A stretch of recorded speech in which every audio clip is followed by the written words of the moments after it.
Jackie's here, changing life loving you. Yeah, that's the groove, life loving you. Feel the truth, move, life loving you. It's all we do, come on through, it's just for you. Hey everyone, welcome back to Love, Life, and You. We've got a quick update. Dr. Jacquie is out of town this week attending a conference, so the good news is she's doing well and staying busy. But the not so good news is we won't have a new live episode for you today. But don't worry, we're not leaving you empty-handed. This week, we're sharing a powerful keynote clip from Dr. Jacquie on a topic that speaks to the heart of growth and connection: the power of being wrong. This message dives into the ways our relationships can get stuck in cycles, how our pride can get in the way of healing, and how choosing humility, yes, even being willing to be wrong, can open the door to deeper love and transformation. We hope this speaks to you, challenges you, and helps you get one step closer to your love, life, and you goals. Let's dive in. Tonight we learned about potential and how many of us are born with it inherently, but so few of us really attain our full potential. Because if we had, we probably wouldn't all be in this same place, because there would be so much greatness here that we couldn't be contained. We learned how watching the movie is the very thing that inhibits us, because it reminds us of the power of pain. Because pain has such a long memory that it begins to trip us up and does not allow us to go forward. It's the things that have happened to us in our past that prevent us from going forward. But you all understood last night as you were reminded that you are powerful, potent, potential, from the word potent, that you're powerful, excellent, majestic even, and meant for greatness. But now I'm going to turn the corner today, and I want to focus on the power of being wrong. Because every time that I'm doing what I'm doing, if it's whether I'm on a TV set, whether I'm walking, in the mall somewhere and I meet someone and we start to talk, if it's after a session, if it's in my practice where I'm working with clients, this is the thing that always comes up. How do I stop these problems that we're having? The biggest is circular arguing. So I want to start with this. It's the problems that we cannot solve that destroy our relationships. Oh, everybody understands that you're going to have problems in life, right? But it's the problems that you're unable to solve that besets the relationship. Now, I want to talk about this. There's 4 different stages of relationships. 4. You have that euphoric phase, whether it's romantic relationship or whether it's friend or whether it's business, where you feel a real connection. You're happy to be talking to that person. Things are going well. You see it as wonderful. You unconsciously make a decision in the second phase to make this your new normal, to embed this person in the fabric of your life, meaning that you make room for them, meaning that you agree that you're going to coalesce together, right? Then there's a third phase. This is the breakdown. All relationships go through the same cycle. Even at an unconscious level, we're not aware that this is happening. In the breakdown, the lights turn on. And now you can see all of the wrinkles. You can see all of the faults that you didn't see before. But it's the same person.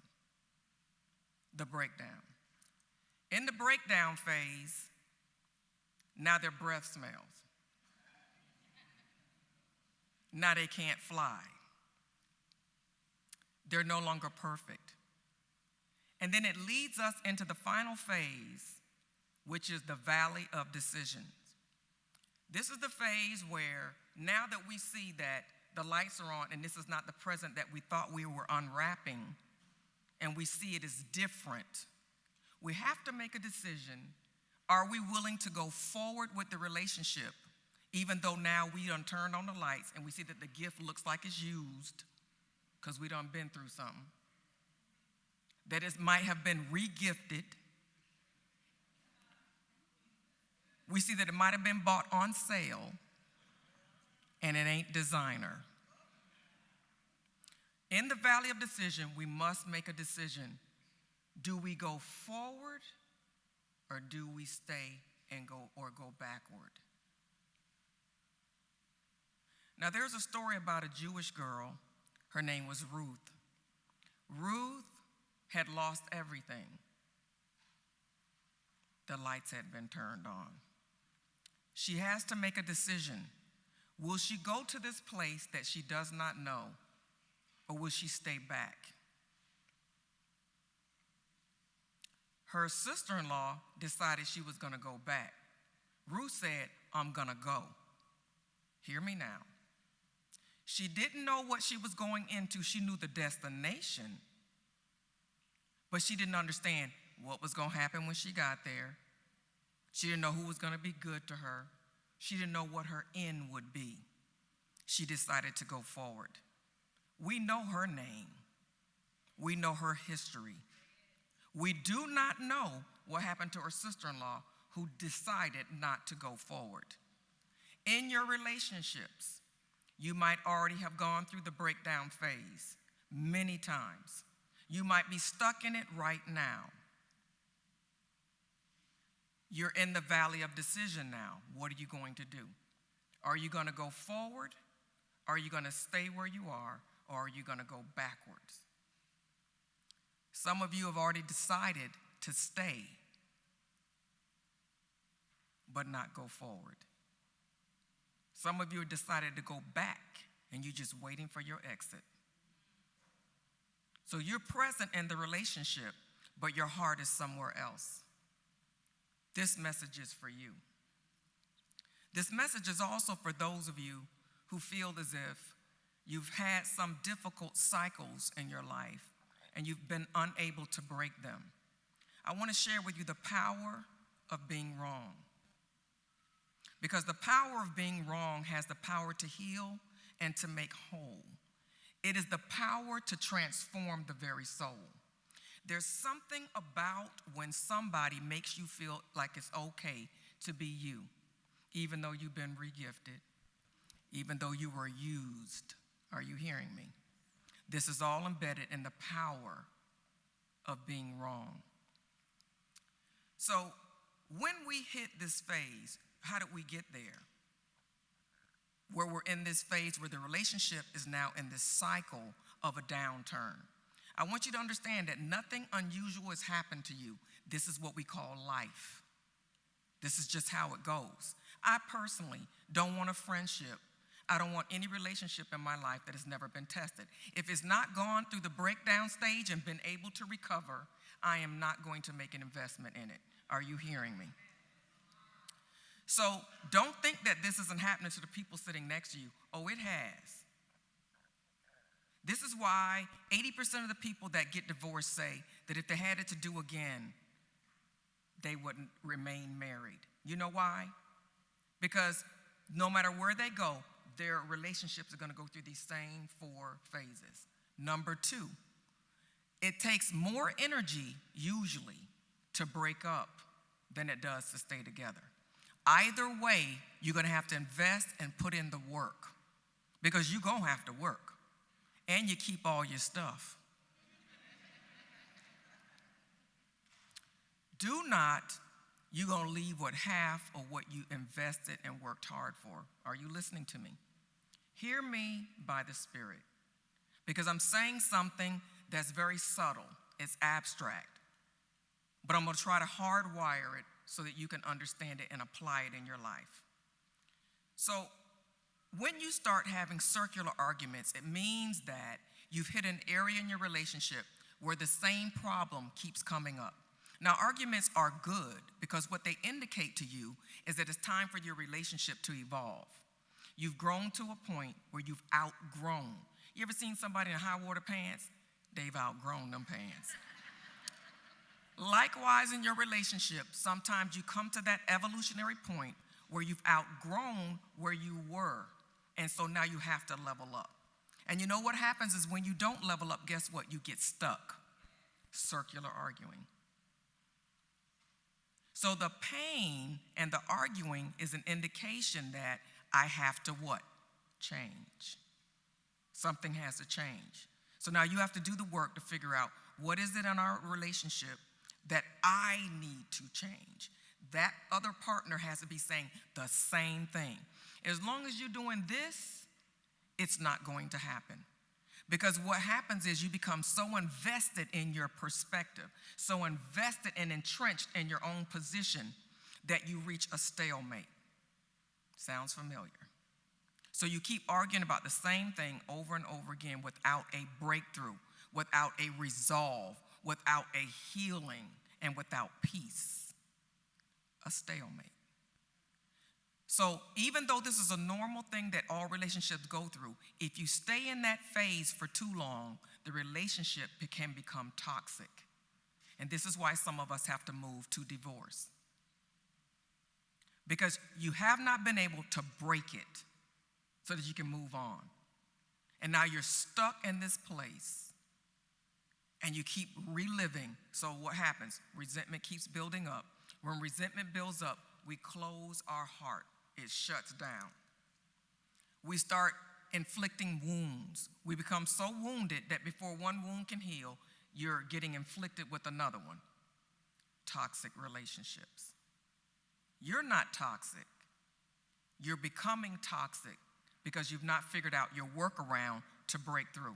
Are you following me? Is everybody with me? Here are some reasons why you also get stuck. Are you forgetting about the other person? Are you forgetting about the bigger picture? There was a Jewish rabbi that moved in next to my building. And so, he's Orthodox, with the candy curls and all. And wonderful man started talking to me one day, and I had been asked to write a book for Charisma Publishing. And so I asked him a couple of questions about Hebrew and stuff like that. He said something very interesting to me. Two things, actually. The first one, he said, we believe. Now, y'all do know that the Bible is written by Jews, right? Okay, I just want to make sure that we write historically. He said, we believe that if you and your partner are in marriage together and you're asking God to bless you, or you're asking God for something specific, maybe it's something for your children, or you're wanting a new home or whatever, that if we break our bond of unity by arguing or fighting, God will not hear the prayer. Now, I don't know about you, but a whole bunch of things come to mind when I say that. Scriptures, teachings come to mind. The second thing he said is, we believe that when we pray and we ask God for an answer, we look to our wife for the answer. Now, when he said that, I was like, hold up, because that just sounds real foreign to me. So I said, but why would you do that? He said, because we know that the woman is the more sensitive part of ourselves. So they understand that he and she are equal opposites.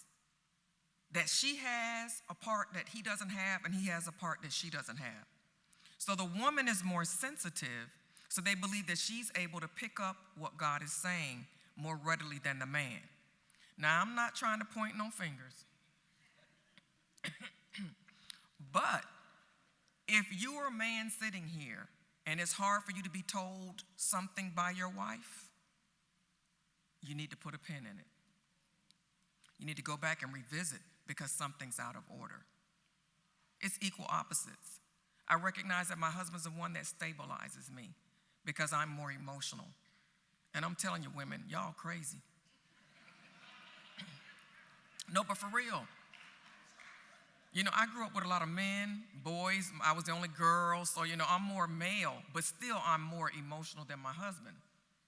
And so I see it because I'm somewhere in the middle, and I'm working around a lot of women. Look around my staff, it's the women outnumber the men. And y'all a little crazy. It's like y'all get these feelings. You want people to read your mind. Y'all don't speak directly. I feel bad for you fellas. But what we have to do is begin to appreciate our differences, because it's the differences when put together that make us great. You might have heard me say that I am the machine gun Kelly in our relationship. I'm the one that communicates like this. Ta, ta, ta, ta, ta, ta, ta, ta, ta, ta, ta. You know, I shoot anything moving. But then my husband's like, pow, pow, you know. But what happens? He slows me down and I speed him up. Equal opposites.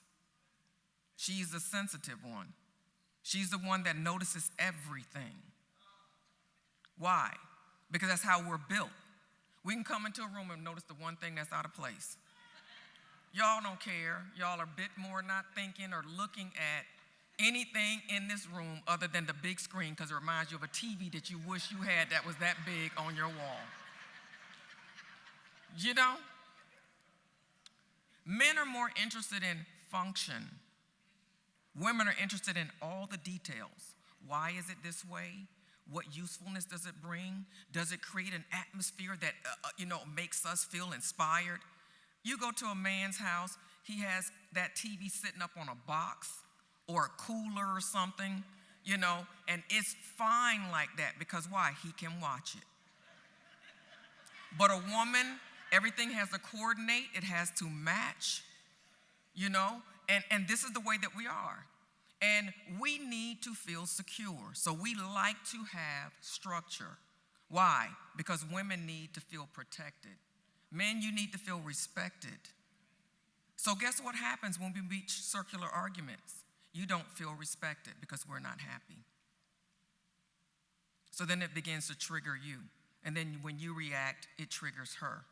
So now you have this cycle that keeps going around and around and around. And how do we break it? I'm going to tell you. We're finding ourselves in this same situation right now in a nation. Our nation is so divided, and it seems like we can't find the place of breakthrough so that we can find ourselves on the same page. A house divided, what? But love. I thought I really did love, and I had to think about it. I have a lot of buts in my love. Don't you hate it when somebody says sorry, but? I really have a lot of, I love you, but don't get on my nerves. Don't disregard what's important to me. Don't make me feel like I'm not heard. And definitely don't cheat on me. Don't betray me. Because if you do, then this is what I'm going to do, right? But I found this thing, the power of being wrong. The power of being wrong has the ability to make the other person feel, because you can't do it unless you first grapple with my question. Do you really love with agape? Do you really understand that your relationship is about a strategic force to bring about a partnership that brings certain individuals into this planet, that it's a strategic partnership that enables you to become who you're meant to be and to support them so that they become who they're meant to be so that you can impact the world? Do you really believe that? Because sometimes we lose sight of that as we're getting so entrenched and becoming more stubborn, resentful, retaliatory. But there's something about love. It prefers the other above itself. Sometimes you got to think about, do you want to be happy or do you want to be whole? Do you want to be married or do you want to just stick to your position? Because I've seen where circular arguments begins to deconstruct that wonderful bond that you have with each other. Because then they stop trusting you. They start to see you as an adversary instead of as a partner. Circular arguments. But love is, I believe, what I want to refocus us on. Love is everything. And if I understand who my husband is and what he's been through and what he's going through every day by asking these 3 questions. Why is this important to him? What is he dealing with? And is this more important? So I remember what the rabbi said just a couple of times. And I was really seeking some very important things in our life. And so we erupted in an argument. And you know, arguments always happen at the most inopportune time when you really don't need to be arguing. Don't you ever say this like, I don't need this right now, right? I just had an argument with my son before I came on stage yesterday, and I said, please, not now, because I know how he is. He's the old Jackie, the BC Jackie, the before, the BC. That's my son. And so he's younger, of course. He's like 30 years younger than me. So I wanted him, I said, I have to perform today. I have to speak. Let me stay centered. But what happens is, when I started to think about what I looked at the bigger picture. I looked at legacy versus this dispute. What are we building together? Where are we going together? What is it that we're trying to do together?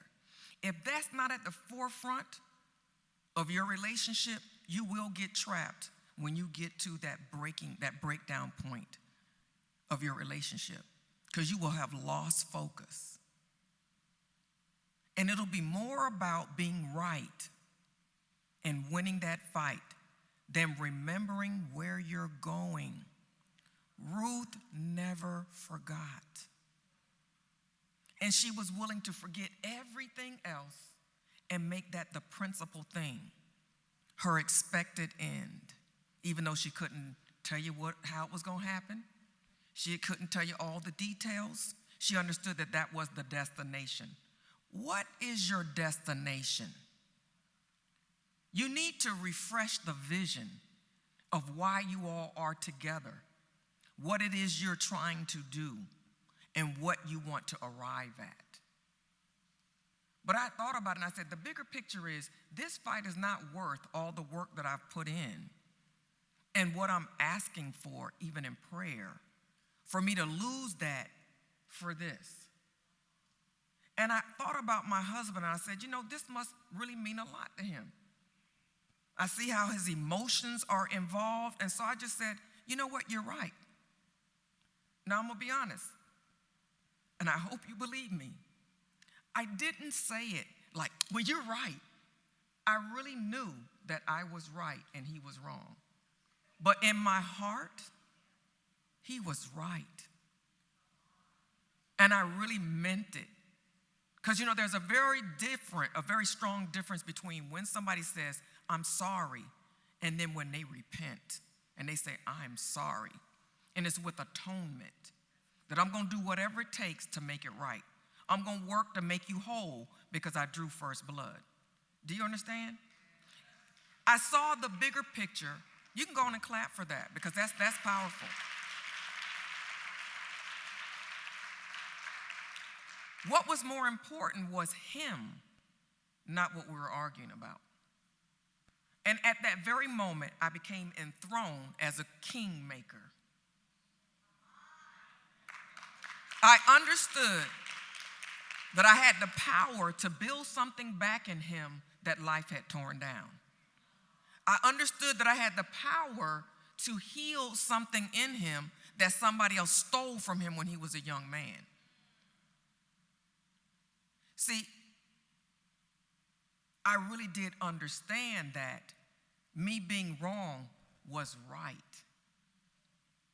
for that situation. Because in it, I was saying to him, I accept you and I love you so much that I'm never going to hurt you, even if it means that I got to step down from my position. I'll do it gladly, and I did. And since that time, something transformed in me. Because it's like all of a sudden, it's like, 20/20 vision came back. And it was like I was restored in my ability to see what was more important. I was restored in my ability to see him in his humanity. And then I was able to see again how I need to treat that king.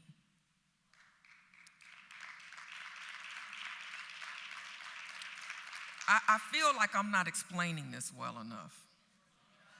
You sure? And then something happened in him, because then it seemed as if, because I'm going to tell you, this last round of that circular argument, it was rough. There was one that we reached where I was like thinking about, I got to pack up my bags. But I was going to keep the house though. But literally, I realized, like, you know what?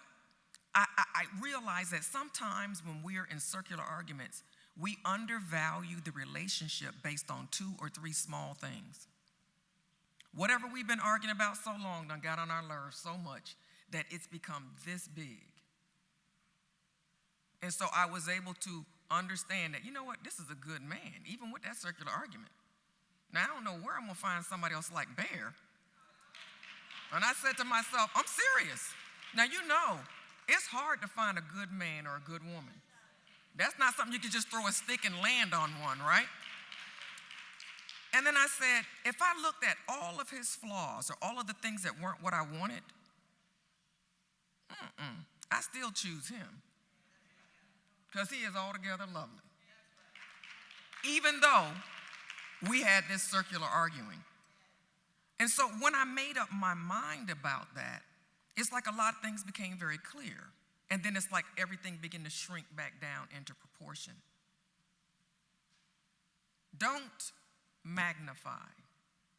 You might have to take a list and write down what's the good and what's the bad so that you can make an honest evaluation. And then you wouldn't believe how it changes how you see things. This is why we have body dysmorphism. People start looking at something so much and picking at one little small flaw that it begins to enlarge. It inflames, and then before you know it, that's all they see when they look in the mirror. Don't do that when you're looking at your relationship, because none of them are perfect. But what I learned is, if we learn to really love, stop keeping account of wrongs done, really begin to forgive, really begin to understand emotional intelligence. If I see that you just came home from work and you snap on me, and I can see that you had a bad day, I have no right to take that personally. Because when it happens to you, you do the same thing, and you want grace. You want understanding. So I'm asking you to look again. I'm asking you to see your relationship 360. I'm asking you to consider the history of what each of you have been through, understanding your triggers, your defense mechanisms, understanding your emotional volatility or the fact that you have none. Because what we tend to see is that an emotional person is paired with one that is non-emotional, right? I want you to really begin to feel that other person and see, am I really showing love? Am I not? And I had to realize, I really do get upset. And I do get resentful because he did that. I might not act out because I've learned to remain the same. Still run his bathwater. Still serve him his food. But if I'm doing it with something in my heart that's not open and free, then it means that I've done like Pua, and I've stuck myself at this place where I've refused to go forward, even though I'm physically there. But in my heart, I believe I've married a king. I believe he's a giant and that he's undefeatable if I can undergird him with the right love and compassion instead of this, which I was really good at doing. I had a PhD. They called me doctor. I had a PhD in that. And I just want to say in closing, be careful, women, because we are very detail-oriented. Know how to praise your husband and how to give positive reinforcement for the small things that he does. And remember from what we talked about last night about passive-aggressive, some of that stuff is on purpose. Some of their missteps, because they're just sick and tired of your butt. Gnawing, right? And so remember how to celebrate. Remember how to love despite. That's the one thing that I've always told people about my bear. I don't feel judged. I feel like I'm good. Now, I'm starting to wear wigs now, y'all, because it's easier for me to travel and do the hair. I'm not used to a wig. This don't look good when you take that off, You got to do some prep work that don't look good when you take this off. I just feel like I'm accepted. I'm embraced regardless. And I want to be able to give that.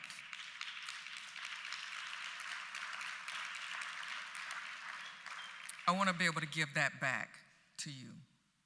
I hope that I expressed it well enough and that you were able to understand. But I want you to put some of that power of being wrong on your partner to such an extent that you wear them out. All right. Now I'm going to close. Thank you. Thank you.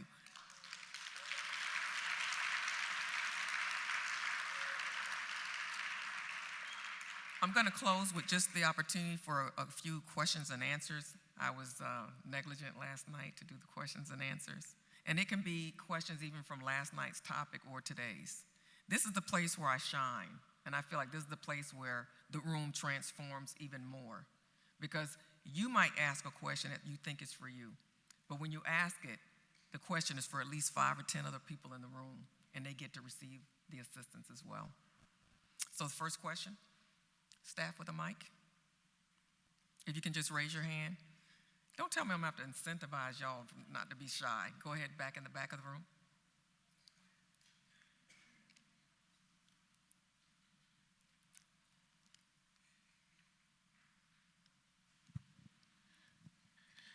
Good morning, everybody. My crew, they was already talking about, yeah, good, they're going to have some questions when they get up there. But I don't really have a question as much as I have a statement. And I thought it important to share. Because it was a question at the beginning, but as you were speaking, like I feel like, man, I have the answer to that. That circular argument that we have, that we all have, I'm like, man, I feel that I'm good at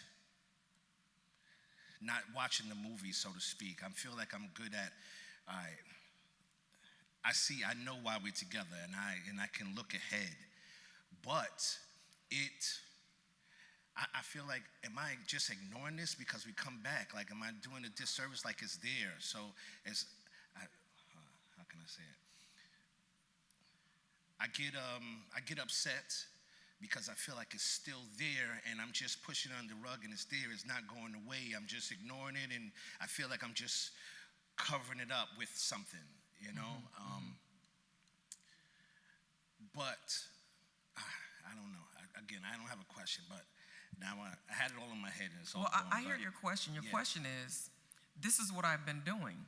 Yeah. I try to look forward, but I don't feel that the situation has been fixed yet. Yeah. So what do I do? I think that you have to fix the situation, though, because that's the demand that the arguing is putting on you. It's an indication that it's time for things to change, right? Yeah. So you have to begin to have the conversation. What happens is we're not all ready to have a sold-out conversation. So instead, we come to the conversation with these preconceived positions, and the conversation just keeps going in a circle. So you have to begin to ask, what is the problem? Sometimes the question is, what is it that you're afraid of? Yeah.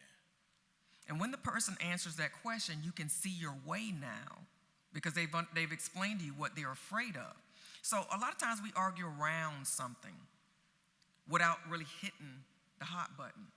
This is what it's all about. But instead of just saying that, we argue around the periphery. So maybe that's a good way to start. Yeah. Or what is it that you feel that you need that you're not getting? So for me, I'm the only female in my house. So I was the only girl. I had 3 brothers. And now I'm the only girl. I was the only girl in my family, and it was my husband and my 2 sons. And I just felt like they didn't hear me. And they usually don't, to be honest. It's the truth. They don't. They don't like for any emotion. So if I show any emotion, they'll be like, wait, now hold up. What's going on? What's happening? And my other son's excuse for that is he'll come and pick me up and say, you just need a hug. And I was like, I don't want a hug. And he'll just forcibly hug me.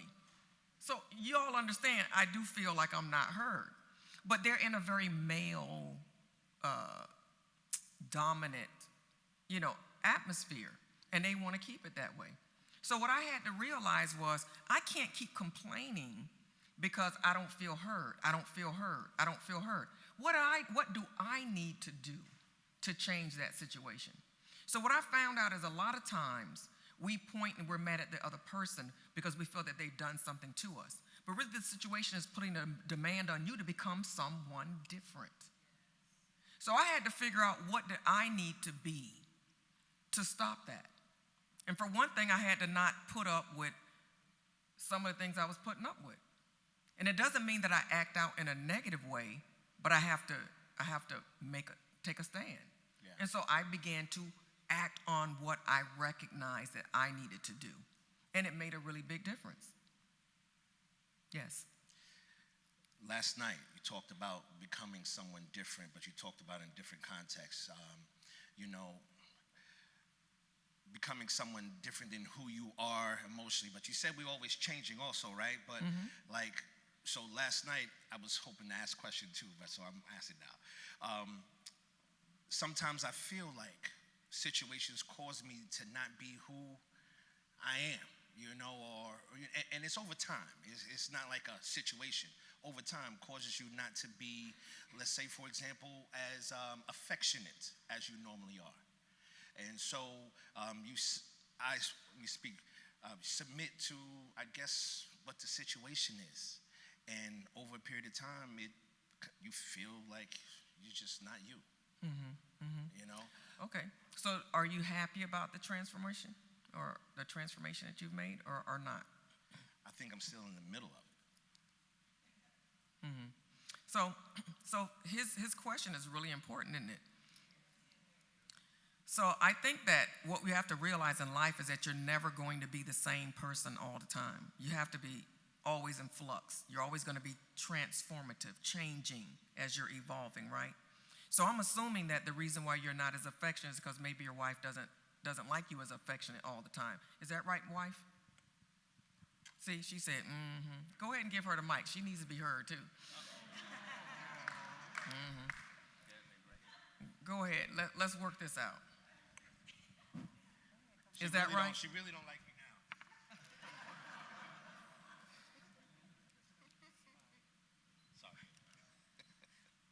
Sorry. So you don't like him being affectionate all the time? Well, it's not that. Okay. So we've been to many sessions and, couple encounters or whatever it is. And over the years, I've learned when we first got together, he was very touchy, and, I've explained to him, like, I didn't grow up like that. My mom barely ever said she loved me. She barely hugged me. We just didn't do it, And what I've learned, too, is that situations from my childhood, would cause me to pull back, So it's not that I didn't want him to touch me. It just made me feel a certain way. So I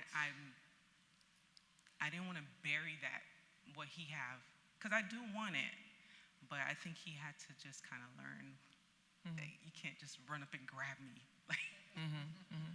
So this is what I would suggest, right? I have a similar experience. My husband grew up like that. He knew he was loved, but they were not very affectionate like that in his household. And so a lot of times when people are like that, even when you get upset, you need more space. And you don't want to be too, close to the person or whatever. As long as it's not because you're trying to, be retaliatory or to pout or whatever, then that's fine. But what I think is important is that you have to communicate what is good and when. And maybe that you even have, I love buzzwords. Like a code word that you use. Like maybe he asks you, babes. Maybe that's what he says, and that means I want to grab you or I want to hug you or whatever right now. And then you can be prepared, number one, and you can determine what kind of touching you want at that particular time. But I believe that you have to gradually begin to increase it, because I clearly heard you say, I do want that though. I don't want him to lose that. And so the dance that you're going to be in is trying to make sure that you don't mute him, that you don't shut him down, but then also that you're comfortable, but that you're growing, because you don't want to stay where you're at. The goal is for you to grow and to change, to meet somewhere in the middle. Are you hearing me? So he's not as affectionate, you're not non-affectionate, somewhere in the middle, you see? So you have to work that out. Because my husband was the same way. But man, that joker can't even, every time we're together now, somewhere we're touching, our bodies are touching. If we sit and watching TV, the legs are touching, a foot is touching, or the hands are touching, something is touching. And he started off like you. But I was determined on what I wanted to have in terms of as an expected end. And then we had our plan and how we worked to arrive there. And so you have to be, because see, the opposition for you, the fight in your mind, sir, is going to be that I'm being rejected. Remember, I talked about emotions before. Emotions, just because you have them doesn't mean that they're accurate. Emotions lie. So you have to fight that, and you have to manage your mind against it. Thank you. Next question. Yes, over here. We have a question in the front here. Oh, I'm sorry. Oh, I'm sorry. We'll come to you next, sir. Yes.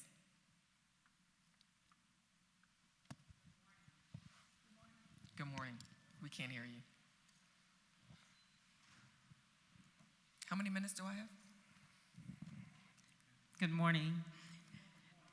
I've enjoyed everything this morning and last night, the power of being wrong. Help me with this, please. Mm-hmm. What happens when your right becomes wrong to benefit peace, to bring peace in the relationship so that the circle can stop? With one argument or one indifference, after a minute, a slick-mouthed person might say, "You're correct. You are correct, and I am wrong. Forgive me."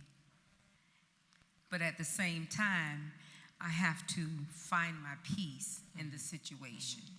Mm-hmm. Just because I still don't think you're right, but so that this circle can stop with this incident.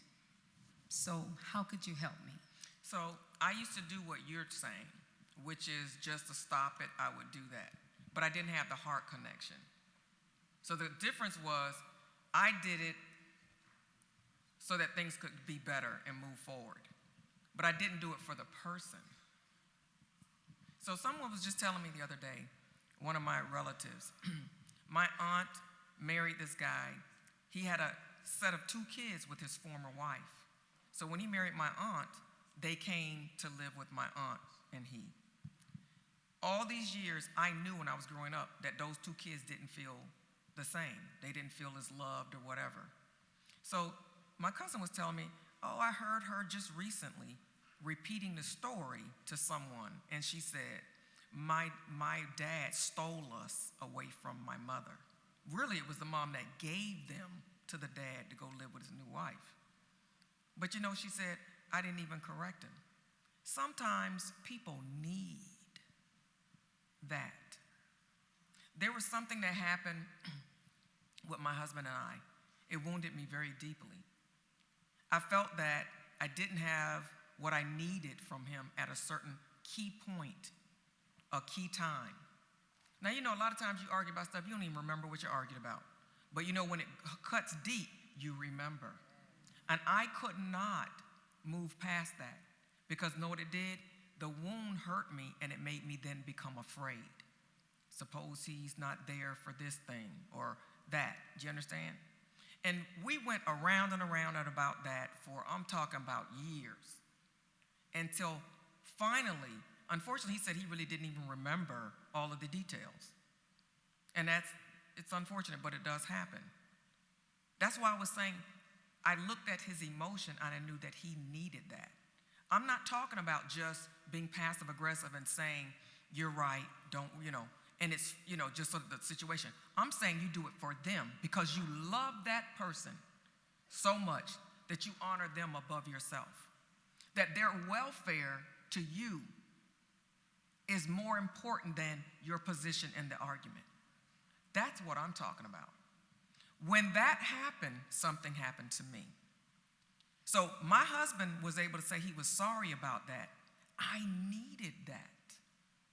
I needed for him, it was the only thing that was able to cut me from the tether, that rope that had me tethered to something that happened in my past. I couldn't move past it until he was able to say, I'm sorry, and specifically specify what it was. Because you can cut a tree down, but if you don't get rid of that stump, it will grow back. He had to go do the root work and say specifically, I didn't do this. This made you feel, and now I realize my error. And here's the thing. He was going through grief. He had lost his mom, and I understood that. But he was never able to recognize it and say, yeah, that, had some bearing or that. So, it wasn't like but I needed that. So what I'm saying is a little different, though. It's not just for peacemaking. It's for king-making also. It's for the legacy that you're building out. So because I love and I prefer you above myself, I'm more concerned about how you feel than anything else. And when I take that big thing and I make it so small, it gives them the power to make a lot of other things small too about me. And so on, and so on, and so on. So that we begin to keep the main thing the main thing. Amen. Do I have time for another question? Just this gentleman here. How am I on time, Xavier? Okay. Hey, Dr. Jacquie. Hi. Hi. In relation to the theme this morning, the power of being wrong, I started to look at comparing that to conflict. Many times we try, with myself, I'm not afraid of conflict. I don't look for conflict, but I'm not afraid of it. But I think sometimes we're afraid of conflict, especially in a relationship, because we're afraid of being exposed that we were actually the person that was wrong. And so how do you address that? Because I'm looking at how the power of that is in the conflict and trying to resolve whatever that resolution is. It may expose that I was at wrong and thought that I was right. So how do you address that when it comes to conflict or dealing with conflict when it comes to in our relationship? Mm-hmm. So again, I think that this power of being wrong, it transforms this way and it also transforms this way. So it transforms your partner, but it also transforms you. Being able to say that you're wrong gives everybody in the room the permission not to be perfect. So I see that even as a leader to say, I was wrong when I did. But then I also look for it from them jokers too.